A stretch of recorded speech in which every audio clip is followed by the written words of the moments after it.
Welcome to the Juice Charger 2 installation video. We're going to explain step by step how this wall box is installed. Please note, however, that it should only be installed by a specialist. You will also need a Juice Charger 2, 3 screws and roll plugs to fix the Juice Charger 2 to the wall, an appropriate tool to tighten the screws, a spirit level, a 2.5mm Allen key, a flat-headed screwdriver, a clean cloth. The unit can either be surface mounted with the power supply above or below the unit, or flush mounted as shown in our installation example. It is very easy to install and can be fitted by just one person. Open up the unit and remove the Juice Booster 2 mobile charging station. Screw in the upper assembly screw in the middle at the required height on the wall and hang the unit from the screw. Now make sure that the Juice Charger 2 is level using the spirit level and fix in position using the bottom 2 assembly screws. Then unscrew the protective cover using the 2.5mm Allen key and open the cable gland. Insert the power cable and close the cable gland again. Open the spring-type terminals by pressing with the flat-headed screwdriver and connect the power cable. Please follow the labels on the terminals and then screw the protective cover back in position. You can now reinsert the Juice Booster 2 mobile charging station. Use the Ethernet connection to connect the Juice Charger 2 to the Smart Juice load management system. If your installation is controlled by Smart Juice, you can plug in the Ethernet cable in the socket provided above the protective cover.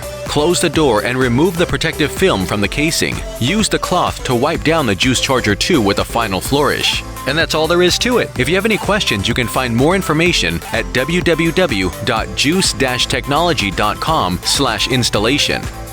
All the best, your Juice team.